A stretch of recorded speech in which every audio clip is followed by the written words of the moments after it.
Bismillahirrahmanirrahim. Welcome to Superior Group of Colleges Learning Management System. Students, आज हम chapter number 5 का lecture 8 start करेंगे, which is about hydrogen spectrum. Basically Bohr ने hydrogen के spectrum को explain किया. उसने कहा कि when current is passed to hydrogen gas in the discharge tube at low pressure, the molecule of hydrogen break into atoms. These atoms absorb energy from electric spark. हमारे पास एक discharge tube है और इस discharge tube में हमने hydrogen gas fill की. Hydrogen gas molecules की form में है. जब इसमें से इलेक्ट्रिक करंट पास आउट होगा तो हाइड्रोजन के जो गैशियस मॉलिक्यूल्स हैं वो गैशियस एटम्स में कन्वर्ट हो जाएंगे bye absorbing energy. Energy absorb करेंगे और एटम्स में कन्वर्ट हो जाएंगे. अब हाइड्रोजन के एटम में जो इलेक्ट्रॉन्स हैं, जब इनको एनर्जी मिलेगी तो वो ग्राउंड स्टेट यानी कि लो एनर्जी वाली स्टेट को छोड़ के वो एक्साइटेड स्टेट में चले जाएंगे, यानी कि हाई एनर्जी स्टेट पे चले जाएंगे. The higher energy orbitals to which electron migrate depend upon the amount of energy absorbed by electron. यानी कि जितनी एनर्जी वो absorb करेंगे उतनी वो हाई एनर्जी स्टेट में जाएंगे. अब हाई एनर्जी स्टेट पर इलेक्ट्रॉन अनस्टेबल है. यहाँ पर इलेक्ट्रॉन कुछ सेकंड्स, कुछ नैनो सेकंड के लिए रिजाइड करेंगे और जितनी एनर्जी उन्होंने एब्जॉर्ब की थी उतनी ही एनर्जी वो रिलीज करेंगे और ग्राउंड स्टेट पे दोबारा आ जाएंगे और यहाँ आकर वो स्टेबल हो जाएंगे. अब जो एनर्जी रिलीज हुई है वो फोटोन की फॉर्म में होगी, रेडिएशंस की फॉर्म में होगी.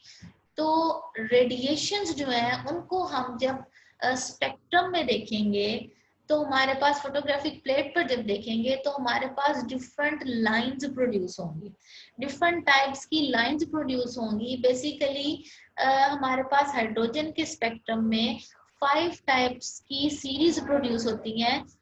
इस 5 टाइप की कौन कौन सी सीरीज है? Lyman series, Balmer series, Paschen series, Brackett series और Pfund series. Lyman series basically ultraviolet region में फॉल करती हैं. बाल्मर सीरीज विजिबल रीजन में. Paschen, Brackett and Pfund series जो है वो तीनों आईआर रीजन में फॉल करती हैं. अब बेसिकली ये रेडिएशंस प्रोड्यूस कैसे होती हैं? सबसे पहले हम देखते हैं लेमन सीरीज. बेसिकली क्या होता है कि अगर इलेक्ट्रॉन किसी हायर एनर्जी वाले ऑर्बिटल से N1 में आए, यानी कि अगर N2 से N3, N4 up to so on N1 में फॉल करे तो जितनी अमाउंट ऑफ एनर्जी रिलीज होगी और जितनी रेडिएशन प्रोड्यूस होंगी उन्हें हम लेमन सीरीज बोलेंगे. इसी तरह अगर इलेक्ट्रॉन हायर एनर्जी ऑर्बिटल से सेकेंड शेल में आए तो उसे हम बोलेंगे कि ये बाल्मर सीरीज है. अगर इलेक्ट्रॉन हायर एनर्जी ऑर्बिटल से N3 में आए तो उसे हम बोलेंगे कि ये पास्चन सीरीज है. इसी तरह इलेक्ट्रॉन हायर एनर्जी ऑर्बिटल से N4 में आए तो उसे बोलेंगे कि ये ब्रैकेट सीरीज है. और लास्ट हमारे पास इलेक्ट्रॉन हायर एनर्जी ऑर्बिटल से अगर N5 में आता है तो पी फंड सीरीज. अब हम डिफरेंट रेडिएशंस की, डिफरेंट इलेक्ट्रॉन्स की एनर्जीज को जो है वो कैलकुलेट करेंगे. Calculation of the wave number of photon of various spectral lines by Bohr theory. तो सपोज करते हैं हमारे पास दो ऑर्बिटल्स हैं जिनकी एनर्जी E1 और E2 है. E1 वाली एनर्जी को -z² NE4 over 8 epsilon not N1² 8² से रिप्रेजेंट करेंगे. N1 बेसिकली फर्स्ट शेल है. इसी तरह इसमें N1 की जगह N2² आ जाएगा जो कि सेकंड शेल को रिप्रेजेंट करेगा. फर्स्ट शेल की एनर्जी E1 और सेकंड की एनर्जी E2। अब अगर हम डेल्टा E फाइंड आउट करना चाहें तो E2 माइनस E1, जब यहाँ पे वैल्यूज पुट करेंगे तो कॉन्स्टेंट्स को सेपरेट आउट कर लेंगे। Z square ME4 over 8 epsilon naught square 8 square 1 over N1 square minus 1 over N2 square joule. और अगर हमारे पास नंबर ऑफ प्रोटॉन 1 है तो वैल्यू यहाँ पे पुट करेंगे 2.18 into 10 raised to the power minus 18 1 over N1 square minus 1 over N2 square। अब energy हमने कैलकुलेट कर ली। अगर हम फ्रीक्वेंसी कैलकुलेट करना चाहें तो हमें पता है कि delta E is equal to h v की वैल्यू यहाँ पे पुट करेंगे, एच की वैल्यू इधर आ जाएगी तो हमारे पास वैल्यू आ गई V is equal to ME4 over 8 epsilon naught square h cube 1 over N1 square minus 1 over N2 square. और साथ में हमारे पास हर्ट्ज आएगा, साइकिल पर सेकेंड या पर सेकेंड पे यूनिट होता है जो कि फ्रीक्वेंसी का यूनिट है। इसी तरह अगर हम वेव नंबर कैलकुलेट करना चाहें तो v is equal to c v bar. अब v की जगह सी वी बार वैल्यू लिखेंगे तो v बार हमने बेसिकली वेव नंबर कैलकुलेट करना है। c इधर आके डिवाइड हो जाएगा। जब सारे कांस्टेंट्स की वैल्यू यहाँ पर लगाएंगे तो हमारे पास एक फाइनल कांस्टेंट आएगा 1.09678 into 10 raised to the power 7 पर मीटर। बेसिकली इस कांस्टेंट को हम रिडबर्ग कांस्टेंट भी कहते हैं और इससे हम डिफरेंट सीरीज की डिफरेंट स्पेक्ट्रल लाइंस की वेव नंबर कैलकुलेट कर सकते हैं।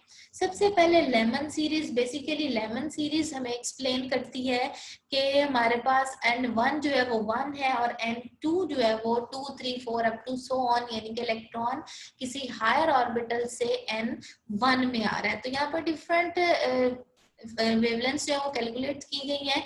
यहाँ पर वैल्यूज पुट करके वेव नंबर फाइंड आउट किए गए हैं। इसी तरह first line, second line, third line, इस तरह N1 में जो है वो इलेक्ट्रॉन फॉल करेंगे फ्रॉम हायर एनर्जी ऑर्बिटल। इसी तरह बाल्मर सीरीज में electron fall back to N2 from N3 4 5 up to so on। तो इस तरह हमारे पास जो first line, second line, third line इस तरह हमारे पास आएंगी वो N2 में फॉल करेंगी फ्रॉम N2 फ्रॉम N3 4 5 6 इस तरह से चेंजिंग आती जाएंगी। पास्टन सीरीज में इलेक्ट्रॉन फॉल बैक करेंगे to N3 from N4 5 6 7 and up to so on. तो हमारे पास जो स्पेक्ट्रल लाइंस आएंगी, फर्स्ट लाइन जो है वो N3 से N3 में आएगी, N4 से, फिर 5 से, फिर अप टू इंफिनिटी यहाँ पे उन्होंने बता दिया। ब्रैकेट सीरीज में हमारे पास इलेक्ट्रॉन फॉल बैक करेगा N4 में from N5 N6 N7 and so on. और लास्ट हमारे पास आ जाता है प्रीफंड सीरीज जिसमें इलेक्ट्रॉन फॉल बैक करेगा N5 में from orbital 6 7 and up to so on. तो हमारे पास इस तरह जो है वो स्पेक्ट्रल लाइंस आएंगे। तो basically Lyman series higher orbital से N1 में, बाल्मर सीरीज हायर ऑर्बिटल से N2 में, Paschen series higher orbital N3, Brackett series higher orbital से N4 and Pfund series higher orbital से N5 में। Thank you very much.